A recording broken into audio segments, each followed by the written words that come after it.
Hey everyone, it's Tom Kradz and welcome to another edition of the Your Life, Your Term show. I feel like such a radio DJ talking right now. I don't know why I'm doing this. Anyway, on this episode of the podcast, we have Akilan on here. He is a Rockstar member. He's been a member for some time. I don't actually know how long. He approached us at one of the bigger Your Life, Your Terms events a little while ago and said, hey, I'm up to really cool stuff. And a lot of people tell us that kind of stuff and sometimes we dismiss it. But he was persistent enough. Apparently, we crossed paths with him when we were speaking out at something in Ottawa a few years ago. Really cool story. He's bought property in Toronto. He's bought property out in Ottawa. Now he's put together something. It's a business that he's launching for real estate investors. And we've asked him to come on and share what he's up to. And the reason that we've asked him to come on is when there are other Canadians out there who are trying to live life on their terms. And when they're doing something specifically for real estate investors, we want to try to help in some small way, whatever way we possibly can. So this is our way of getting someone to come on and share their story. So if you're listening to this and you're on your own real estate journey, hopefully you pick up a tip or two or some motivation from a story that he shares on this episode. And then when you hear what he's launching too, it's interesting, not just that he's launching something for real estate investors, but to hear his journey about launching a business and what he's going through and all the struggles that we all face to do something like this. It's really, to me, inspirational. So he comes on to share that. And if you are listening to this and you want some real estate specific information for how to invest or where to invest or some population data or some strategies to use for real estate investing, we've put a bunch of stuff together on the website, rockstarinnercircle.com. So on that website, you can get free copies to all our books. We have 4 different books that you can get access to. The digital copies are all free. And we always get asked, why do you give away your books for free? And the reason we give away the books for free, because you can get them on Amazon.ca and pay for them, but we give them away for free because we hope that at some point we give away some good information to you that maybe in the future you'll say, hey, these guys aren't bad guys, and you'll come and work with us and we'll work together. So that's why we give away this information. So there's books on there, there's reports in there. Some of the reports are on the population growth in Canada, the destruction of the middle class going on in Canada. There's videos on there. There's links to past episodes of the podcast on there. And there's access to the free training class that we do in this Oakville office here, where Nick and I are there and we stick around after the class to answer any questions. So tons of Canadian specific real estate information is on the website, rockstarinnercircle.com. That's it for now. With that, let's get on with the show. Are you ready to live life on your terms? Is it time to take charge? Real estate, business building, the economy, health and nutrition, and more. It's the Your Life, Your Term show with Tom and Nick Karadza. Are you ready? Let's go. We're live with Akilan. Akilan, how do I say your last name? Terva. You could go Whoa. by Terva, yeah. Akilan, say it again. Terva. Oh my God, I have no chance of saying that last name. No, Terva. Tova? Yeah, Theva, Terva. Theva. Yeah. Teva. Yeah. No, that's not it. Say it one more time. Akilan Terva. Wow, my gosh. I'm really struggling with. So my full name is Tomislav Mio Karaja. So I tell everyone it's Tom Karadza. Tom Karadza, Because that's yeah. the English way. Yeah, But yeah. if you say it, it's actually, my full legal name is actually Tomislav Mio Karaja. And my middle name was supposed to be Mio, if you can believe it. Sorry, my first name was supposed to be my middle name. Mm-hmm.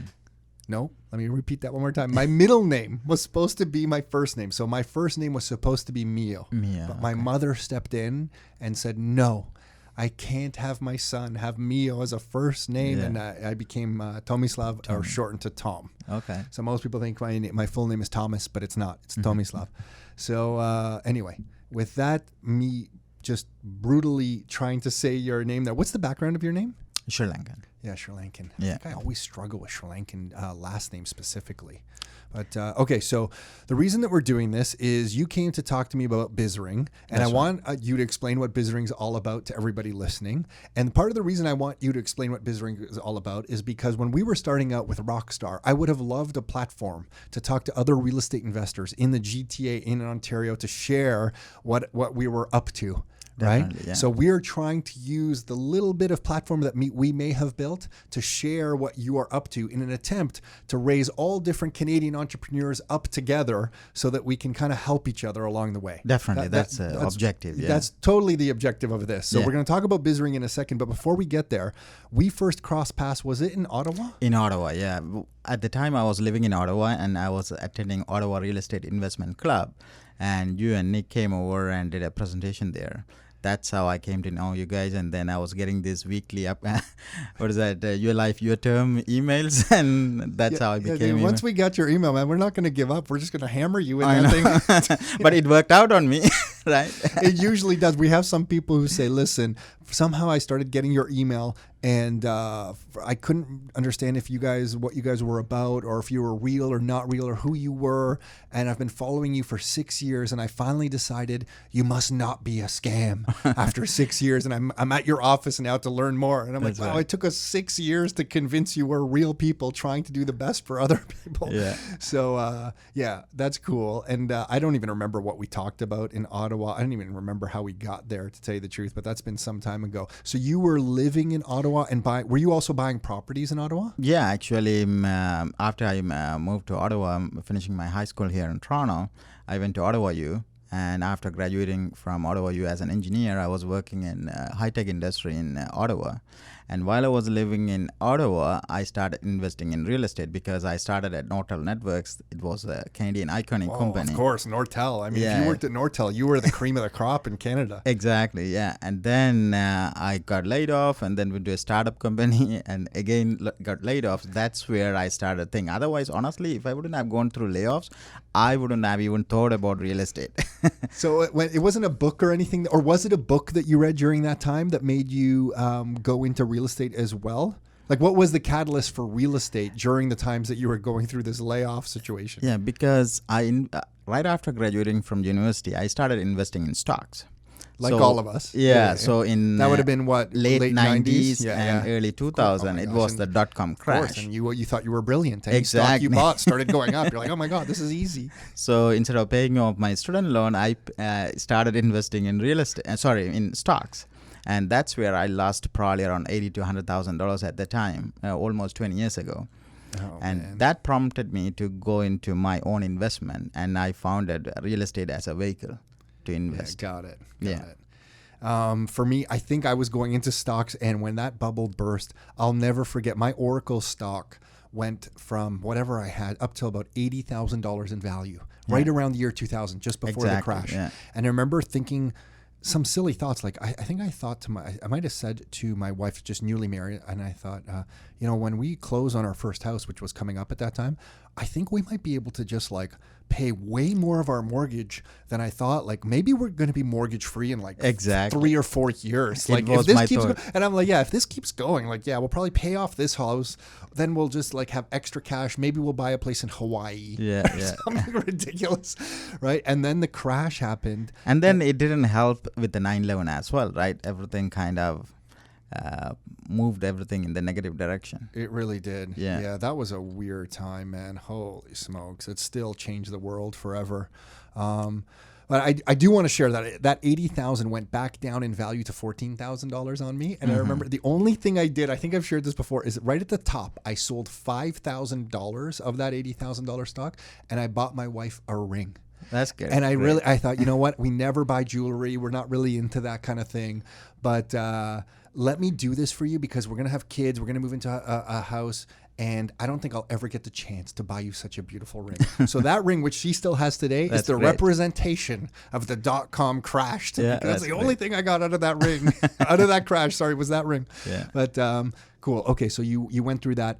Back up 1 second. How did you get to Toronto? Were you weren't born in Canada? No, I was born in Sri Lanka and moved to Canada when I was a teenager. Okay, so your parents decided to come here, or did you come without your parents? I came without my parents, You and came then without my your- parents came. Yeah, Oh my gosh, you came When here I without moved. your parents? Yeah. At how old? 17. So you were in high school. That's right. Yeah, I went to high school. Yeah, here. That's tough. It was. Yeah, my brother was living here, so I came. Yeah, Holy smokes. And then you got into, after high school, that's when you moved to Ottawa for school. engineering. Yeah, For engineering. yeah. So you were a smart dude. I hope so. Yeah, holy smokes. Okay, so then you get here, you go to Ottawa, the crashes happen, you start buying some properties. What's your first property you buy? Give me what horrible first income property do you buy? I have so many stories, but the thing is... I don't even know any of these stories, but I know if you're in real estate, your first income property is usually a disaster. Actually, I bought my first property that I was living in 2003. But in 2009, I bought my first investment property. When I bought that property, everybody was saying, even I wrote that in my book, that, why you are buying this old property, and the house inside was so filthy, and the owner didn't keep it great, but the location was great. And sorry, how old were you when you bought that property? Probably 34. And what year was that? Now you're going to get to my age. Yeah. No, I'm just trying to figure out how much. 2009. I'm trying to figure out what that property's worth right now. Yeah. Wow. Good for you. Yeah. Do you still have that property? Sure, yeah.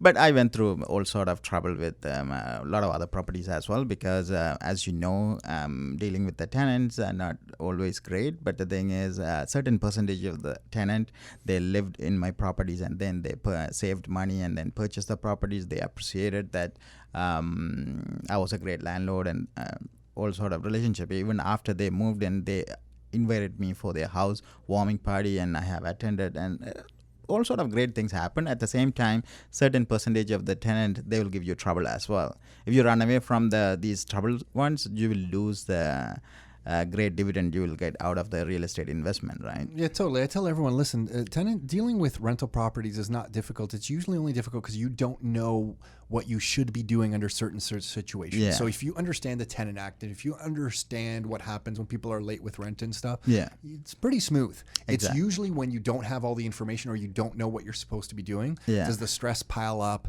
and do things get a little sticky. Exactly. But if you follow things properly, which we didn't at the beginning because we didn't know what we were doing, we just listened to everyone's story. Like, you can't pay us rent. Okay, well, hopefully in 2 weeks you can pay, and we were busy with the rest of our lives. So we just forgot about it for 2 weeks and they didn't pay. And it turns into a bit of a disaster.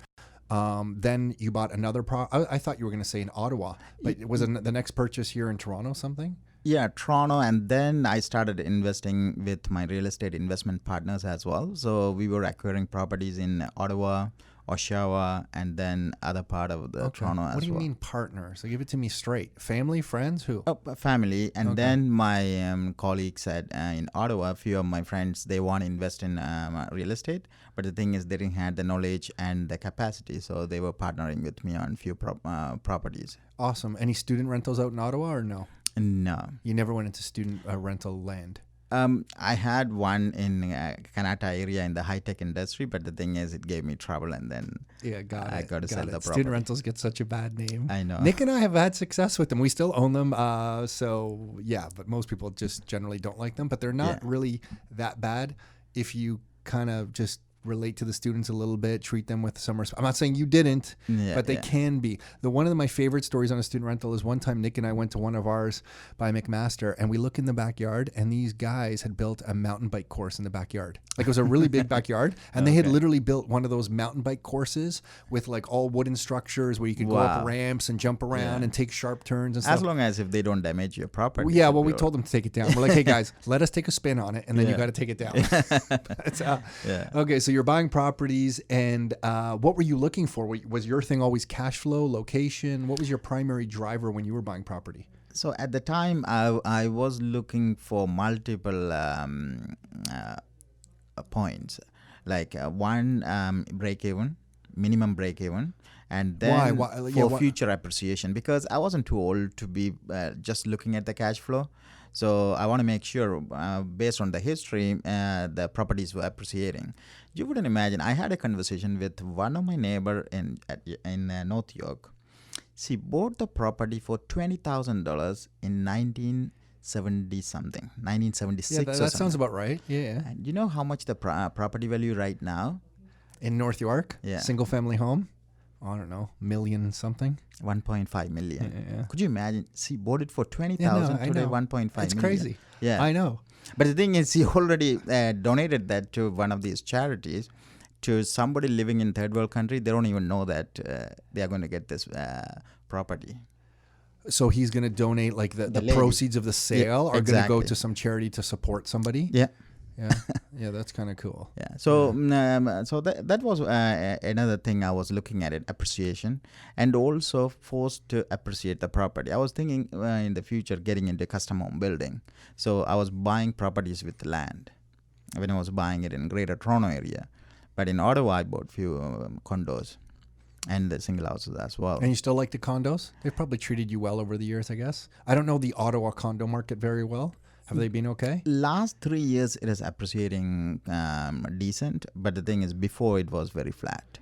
Yeah, got it. Yeah. You got all those Ottawa jobs out there, man. Those government jobs, they just stay on there forever. Talk about a stable income base of tenants. Yeah. You got government employees all around Ottawa just get that paycheck regularly. That's right. I used to work for the government, so I have nothing against this, but I just think, wow, that's a pretty stable tenant base in Ottawa, Ontario. Yeah. Okay, and then I need to ask something. Why did you come over to Canada? Like, what was it about Sri Lanka? Is just standard of living for the education? What was it specifically that you wanted to leave? No, at the time there was a civil war in Sri Lanka. Okay, that's why I got had it. to leave. Well, so you get over to Canada. It's a beautiful country. We don't have civil wars. Yeah. Quebec did want to leave for a little while. I know. Quebec wanted to leave. That almost happened, but we generally don't have. I think in the 70s, didn't Justin's dad, good old Pierre Trudeau, put in, didn't the army into Quebec over something? I'm forgetting my Canadian history now. That's embarrassing. But we generally are very peaceful, so that's cool. Yeah, yeah. So you start buying these properties, and you still are buying, because you mentioned you even picked up some multi-unit stuff in Windsor that you recently got rid of. You sold that stuff. I visited the property only 3 times, and I made over $100,000 in investment. Yeah. Yeah, I know. It's funny with real estate. Once you get a bit of confidence around it, you feel comfortable buying it without even kind of seeing it sometimes. Exactly. My biggest beef without seeing properties with real estate investors is that they a lot of investors tell me, Tom, it's just about the numbers. Just show me the numbers. I know everyone talks about this, but sometimes if you don't understand the condition of the property really well, you can get yourself into a tough situation, because the numbers can look really good on paper. But if you don't go see the property, you don't realize that maybe that carpet that doesn't look so bad in pictures is brutal. Or some of the little details around the property really they're going to need replacing. And Nick and I got us into, Nick actually, I think, got us into the jam. He's not here to defend himself, so I'm going to throw him under the bus. He made us buy one property where the income looked really good. So we just bought it thinking that we're smart investors at this point. Oh my gosh, look at the numbers. Let's buy this thing. So we buy this property. But then about 3 months in, we realized the condition of the washrooms were so poor. We need to pour in. At that time, it was like $15,000, which to us was the end of the world, in order to make this livable. And so although the numbers looked great, this property could have easily bankrupted us in our 20s. I know, yeah. So I tell all investors, hey, the numbers do on an Excel spreadsheet, do them, of course, and they do mean a lot, but you still do need to understand what you're buying. So you need to have a trusty home inspector or someone you trust. Sounds like you made out okay with the Windsor multi-unit, though. No, actually, as soon as I bought the property, all the tenants left, and then there was a flooding in the basement. I had to install a sump pump, and I went through all this trouble. But the thing is, it was a headache for 6 months, and then I spent around $10,000 and no income and nothing for at least 3 months.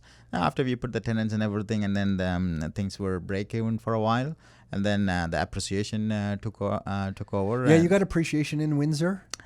I did, because I bought that probably 6 years ago. Yeah. Okay, got it. And then how have rents been in Windsor? That's because I was analyzing properties in Hamilton and Windsor, because Toronto became an expensive place, right? People like you bought properties at Yonge and Sheppard, and none of us could buy any more properties there. Yeah. So when I was analyzing it, the rent price in Windsor and Hamilton, it was relatively similar, not that big difference, but the property prices in Windsor was damn cheap. Of course, like I bought per door like $50,000, and rent was $600 per unit, $650, so no brainer, right? So that's how I got into Windsor. Got it. And also it was an experimental project. I always like to do experimental projects, so you learn with it and then see if you want to continue to do it. But it turned out to be good. Yeah, did it. So, and the multi-unit, would you go into multi-unit again? Currently, my 200% focus is on business, so that's why I put a hold on all my real estate projects. Got it. Yeah. Got it. But you're not scared, and we'll talk about Bizzering in a second, but you're not scared of going back into multi-unit?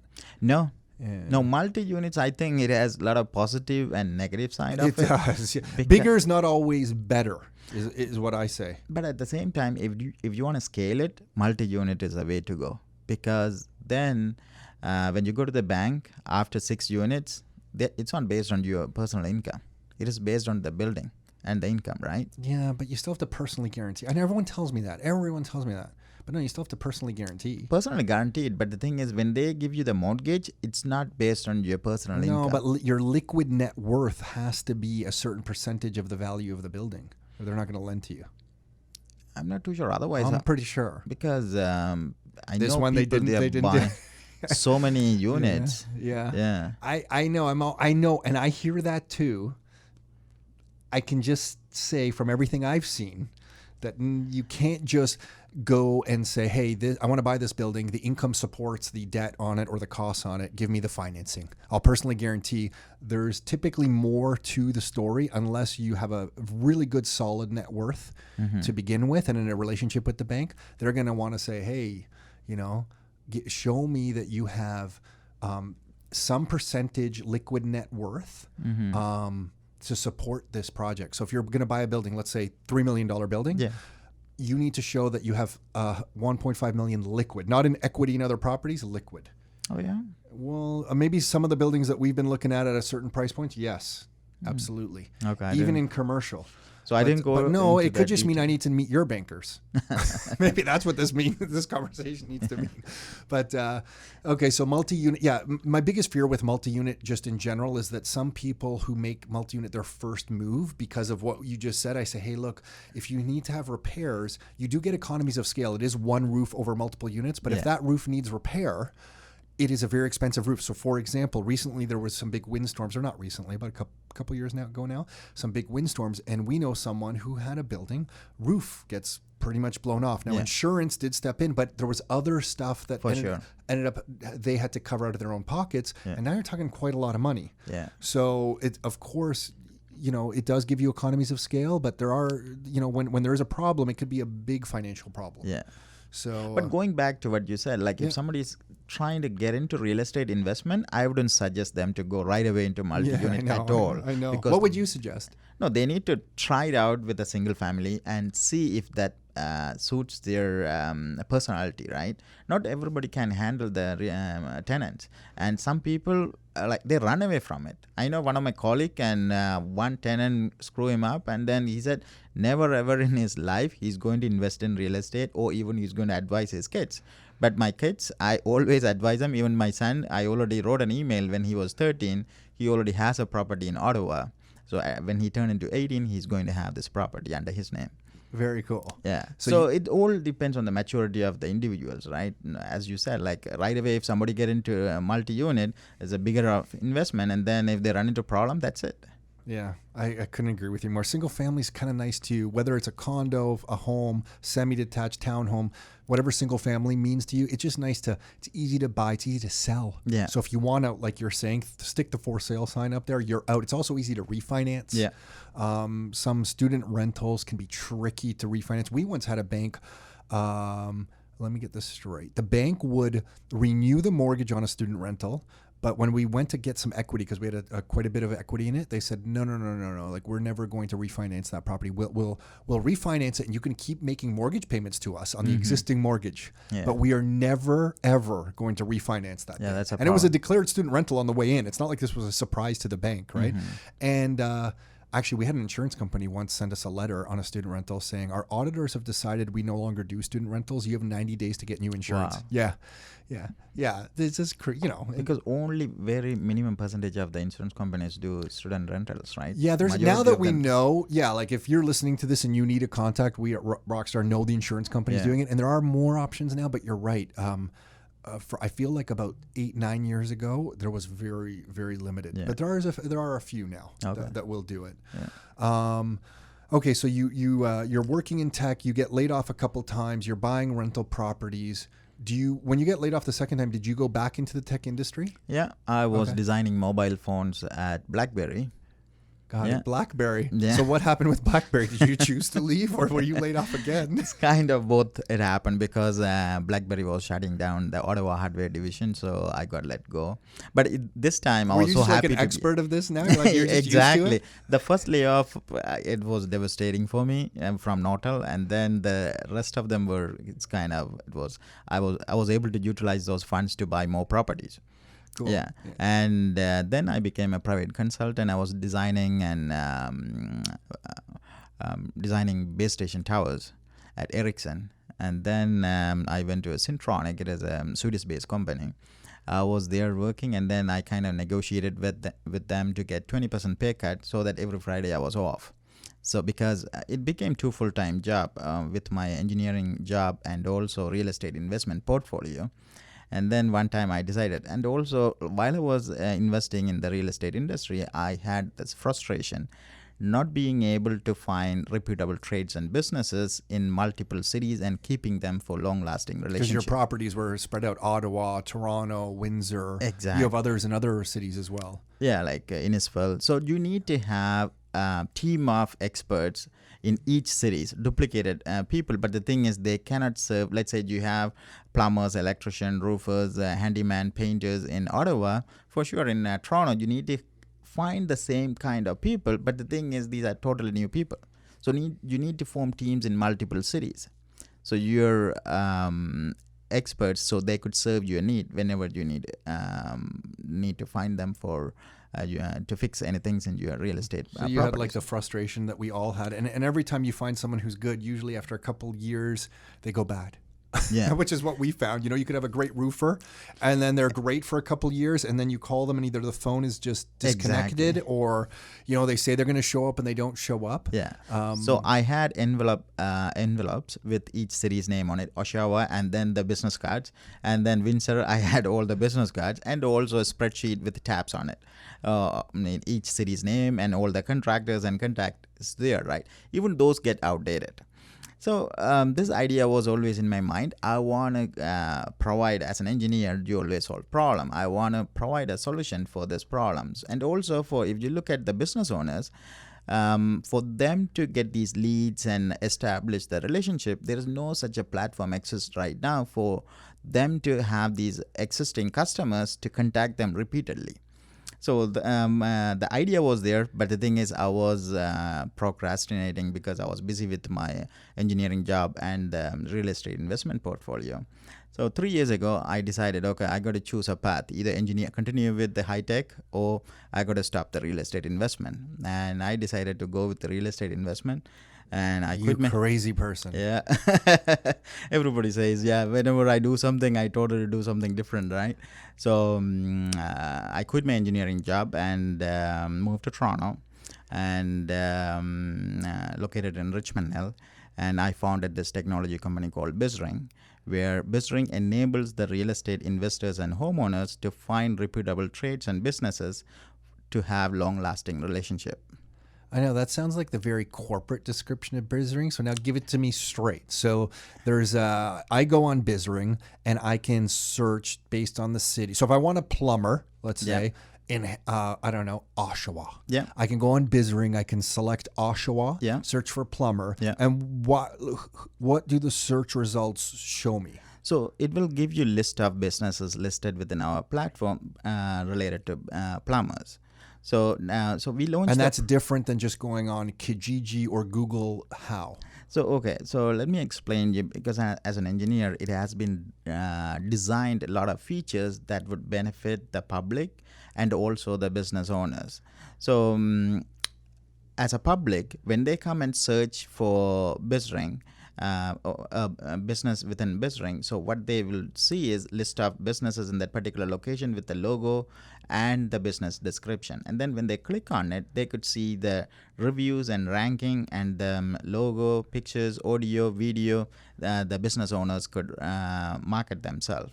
Beside that, all the reviews, if you look at Google, right? Google, if an competitor doesn't like a particular business, they could create 10 Gmail account and write whatever they would like to write, and then it's going to appear there forever. People do that? Of course. I'm joking. Of course. I know it's horrible. Yeah. So the way how our review process works, when somebody gives reviews, randomly people cannot give reviews. They have to be registered users within our platform. And then all the reviews and ranking, whatever it was given, it goes through a review process. And then can't someone just make like some BS account in your system and then just give like a horrible review that's anonymous, like someone could do with great question, like an anonymous Gmail account or something? Sure. Okay, great question. So if somebody give a bad review to business owner, we want to safeguard the businesses. At the same time, let's say if somebody give bad reviews, we will question them. Yeah. You have to prove that this particular business have given you business and they didn't do proper good job. So as long as if they prove with the invoice and the pictures before and after, for sure we will let the review go so the public Sure, because if knows. it's true, you want it to be on there. Exactly. Yeah, At the same time, we don't want mistakenly somebody giving bad mouthing about other business as well. And so we are learning all this and we are going to document all these, and then we will do the artificial intelligence built into it so that automatically all these get handled. Got it. Okay. Yeah. Because right now, you have a person, which might be Admin user. someone No, someone we who's have reviewing. University of Waterloo students currently working within our company. Awesome. 2 of them and Ottawa U intern. Okay. Yeah. And they're reviewing that stuff. Yeah. Whenever the review comes through. Yeah, got it. Yeah. Okay. So that is one aspect of it for the public, right? And then we have this free feature called My Virtual Team. So it is a gift for real estate investors, honestly, because it I can came. see your face is starting to light up. Yeah. Tell us about the gift. So basically, And there's more. if you are There's more with Visary. for sure. If you are a homeowner or real estate investor, so you could create, as I explained to you before, my virtual team in any cities where you have properties, and then add the businesses you want to deal with them in the future. But these businesses has to be listed within our platform. So you could add, let's say for an example, if you add cleaner, top priority, second priority, third priority, and then plumber, top, first, second, third. So under all business categories, you could add 3 businesses as your first, second, third. So in the future, whenever you, let's say for an example, you have a property in Windsor, your tenant called you, hey, the toilet broke down. And then you are going to reach out to you are going to log into your dashboard and check your Windsor My Virtual Team and look for the plumbers, and then you will talk to your first priority one because you knew he will do the best job for you. And how do I know that guy's going to do the best job? Because you would have done business with them in the past, Okay. or somebody referred you.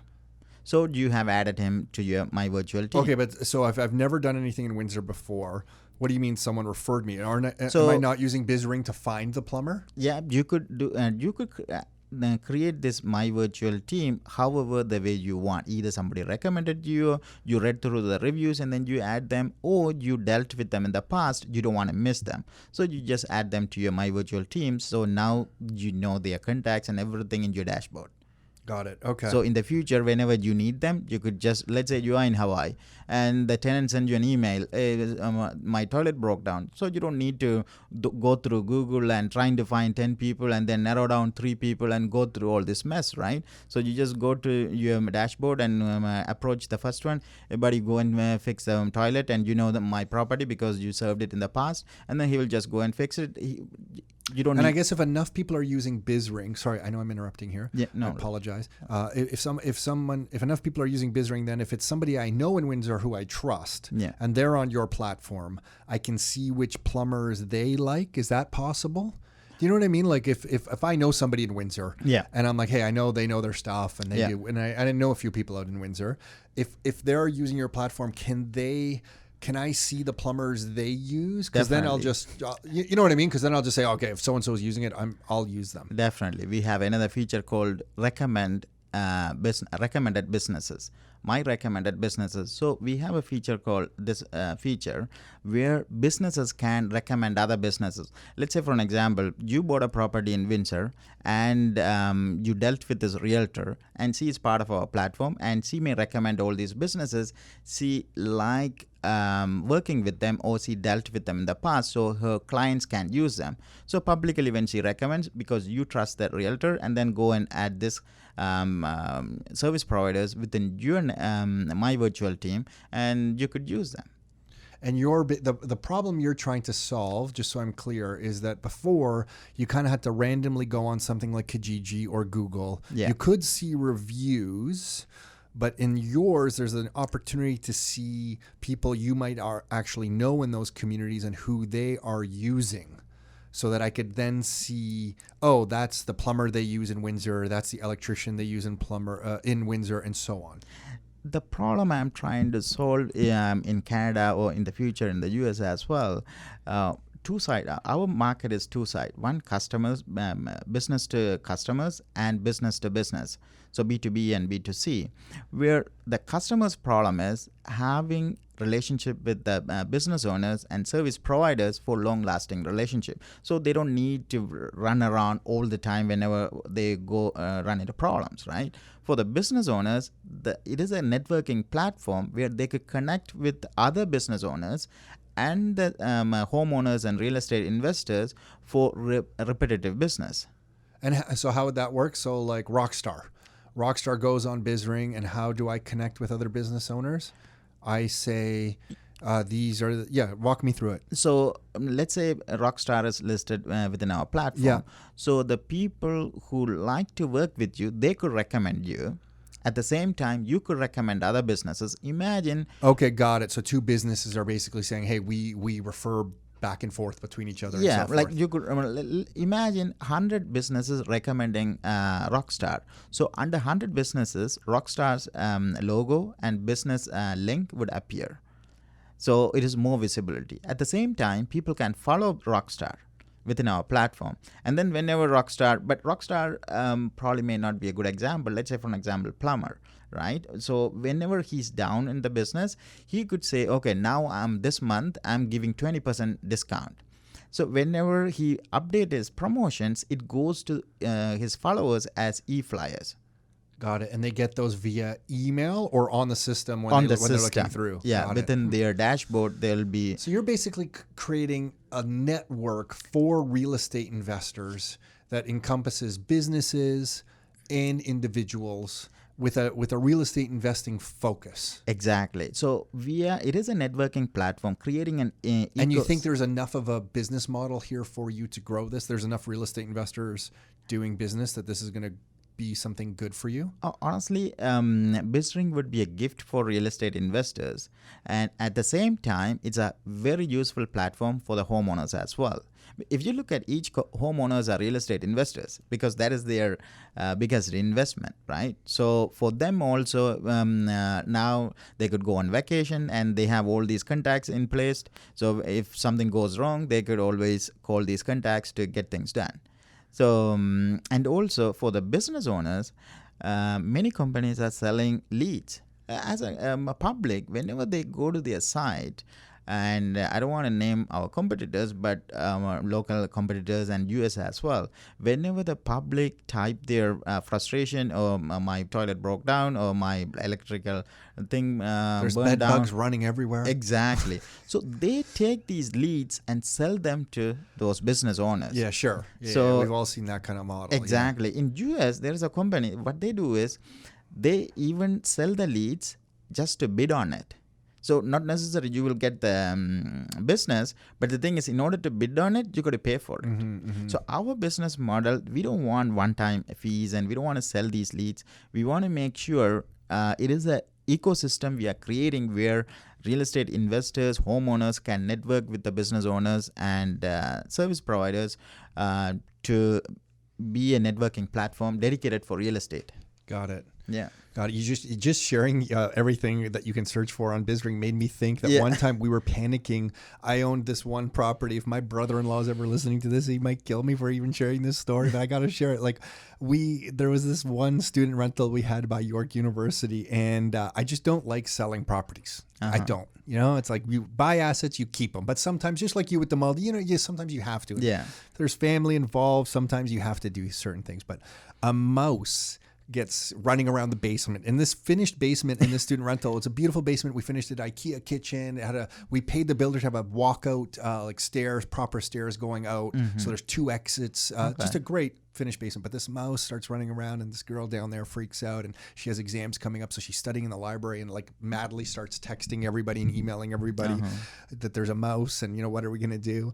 And I remember we did kind of struggle a little bit finding somebody who we thought we could trust to get out there to take care of the situation, but ultimately I think we might have sold that particular property because of that mouse, because that was the straw that broke the camel's back, like get rid of this property. It's just too much pain. I'm like, no. But anyway, I don't think we could probably, I should bring my brother-in-law in here so we can rehash this story a little bit, but I think we sold a property over a mouse. Because of the mouse. One mouse. I think it was literally one mouse. We got rid of the thing and the end of the issue. But yeah, I can see when you're not close to the area to find somebody with referrals. I see what you're trying to do. So now you have been, I know you're down in the States. You think you might even open this up one day into the States as well. For sure. Because currently we have launched it across Ontario. Ontario is the largest province in Canada. Once it is proven and get a lot of traction, we want to go across Canada and then move to US. So now you're basically seeding the system with different businesses and starting to promote it and get users to start using it. Like it's open and live now. Oh yeah. We have launched it last year in November, and then we were fitting the product to the market, and from March we were ramping up our sales and marketing activities. Now we got over 11,000 businesses listed within our platform. Awesome. Congrats. That's great. Thank you. Yeah. Okay, and so anyone listening to this, they would go to bizring.com. Is that where it is? That's right, bizring.com. And then they could go and there's like a free version, it sounds like? So we have, for businesses, we got two kind of subscription. One, Pro BizRinger Lite, and then Pro BizRinger Gold. Pro BizRinger Lite, they could market with 3 businesses, but they can't put their videos, audios, and website backlink for SEO purpose, and also they can't update their promotions either. So it's a stripped down version of it, but they could experiment it and they could get the ranking and reviews and stuff like that. And also they could get recommendation by other companies as well. And then Pro BizRinger Gold, compared to all our competitors, our charges is fraction of a charge, like $27 per month, less than $1 a day. And then for individuals? Individuals per category, $27. Let's say, for an example, I'm a realtor. I do home inspection and pest control as well. So I may go under 3 categories. No, but that's an individual business. What I meant is the individual looking for. Oh, absolutely. They just go in. It's free. Oh, yeah, absolutely free. And then they could become a BizRinger and create my virtual team and give ranking and reviews, everything for absolutely. So now I'm just thinking, and I'm just trying to think of just different, with any business growth, there's different challenges and stuff. So I'm just trying to brainstorm some of the challenges. Yeah. You're trying to get scale now. Yeah. You're trying to get people. That's why we're talking. That's right. You're trying to get visibility into BizRing and see if you can kind of grow this thing to the point where it really is just commonplace with real estate investors.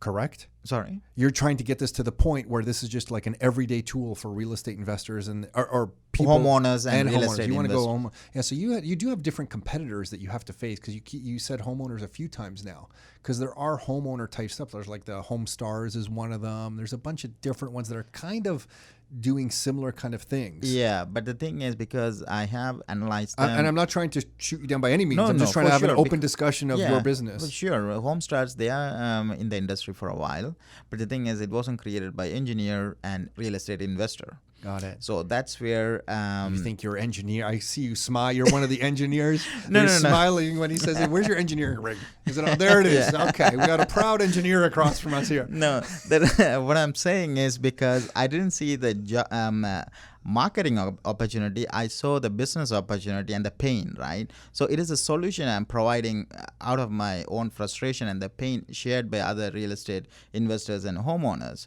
So that's where I'm combining the real estate investment and the engineering knowledge to provide a great solution for the public.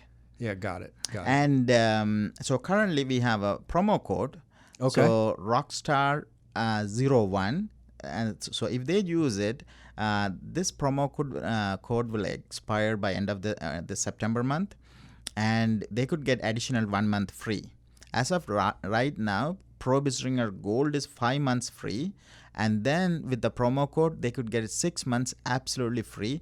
There is no contract, nothing. Whenever they want to unsubscribe, they could unsubscribe the service. Okay. If they we'll feel stop there. We're going to stop. Otherwise, people are going to think this is a big promo for the bit. We've done a good job. We got it out there. You got all your different levels. If you're listening to this and you want to, and we did want to promote it, but we'll wrap up the talk on BizRing now. But we will put that promo code. So thank you for doing that. Rockstar01. We'll put it into the description of this podcast episode. So if you're listening to this, you can go to rockstarinnercircle.com/podcast.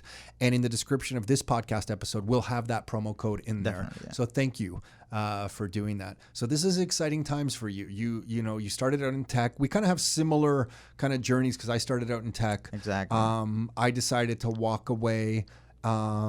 You walked away. Yeah, I think we share a lot of common experience, I guess, because we lost money in the stock.com crash. We did, yeah. And then went into real estate investment. Totally. My journey after the stock market crash, I started trading options. I started putting puts and calls and getting all into all of this. And at the same time, I started developing different websites. One-off websites on like 5 or 6 different websites on different stuff. So yeah, I think you need to go through that just as like the entrepreneurial journey. It's never like a straight path, you know? And and then similar to you, feeling like you were satisfying a need that real estate investors required. It was 2006 when Nick and I said, hey, you know what?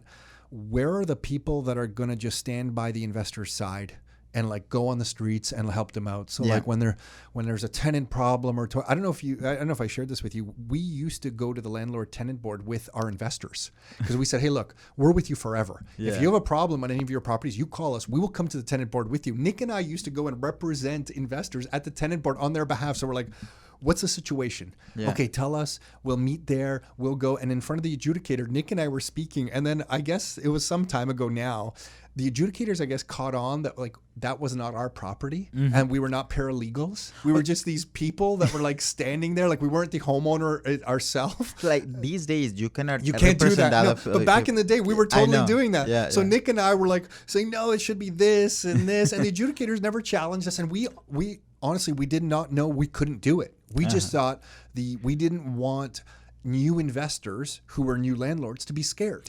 So we're like, hey, listen, we've been through this ourselves. We will come with you. So we really were doing it just from purely a service. We didn't know that we shouldn't be doing any of this stuff. And now, you have to be a licensed paralegal and property manager or a paralegal within a property management firm and that kind of stuff. Yeah, even like how many months ago? Probably beginning of this year, I had to evict a tenant in Innisfil for one of my real estate investors. He lives in Ottawa. So he didn't do anything at all. I took care of everything for him because he's my investment partner, right? So that's a benefit. What you guys doing also, like for investors who wanted to get into investment and collaborating and involving with the people who already have done that, it's less pain for them. It is less painful. And that's why I believe, listen, you know what, we said we wanted to have you on here to chat and share your story. And part of the reason for that is we do get approached with different people who want to come in here and share their stuff. And it's not really a right fit, but we do believe that, you know, if a bunch of us are out there trying to help each other with different things like your platform, BizRing and stuff, we want to try and spread the message and see if we can help you directly for you growing this business and investors as a whole. And let's see if we can kind of raise all of ourselves up together. That's the whole idea behind Rockstar. So it is a pleasure to run into you. I'm really pleased that your son, how old's your son right now? How many 30. kids do you have? I have 2. 2 13-year-old son, and who else? 11-year-old daughter. Does she have a property assigned Not yet. to her yet? She's waiting for to become 13, right? Yeah, got it. So got she it. may Then get a surprise email. You set the precedent. You got to buy her property. But Akilan, thank you for sharing your story on here. Thank you. Good luck with everything you're doing. As you develop this business and stuff, let's keep in touch. We'll keep sharing this kind of stuff. And keep doing what you're doing. It's a long journey. And if we can support each other along the way, that's even better. Thank you for this. Thanks for the opportunity, Tom. It's a pleasure to me be here in your office and going through my office that looks like a storage room right now. No. It's amazing. If you are working, this is how your office will look like, right? I know if you come to my office as well, it's how it is. Yeah, very cool. Hopefully we will chat again and you will see all the progress it's happening. And I'm determined to make BizRing as a great success and another Canadian story and see what happens. I can tell. Yeah, awesome. Thanks, Akilan. Thank you. Hey everyone, so hopefully you enjoyed that. And Akilan mentions a code for using BizRing. He has graciously extended that code to the end of the year. So I think on there he says end of September. That code is going to be valid until the end of 2019. So if you're listening to this and that's something you want to check out, you should know that. So thanks to Akilan for coming and sharing his story. And if you are listening to this and you want specific real estate information for yourself, remember rockstarinnercircle.com is the place to go to. I think that's it for now. Until next time, your life, your terms.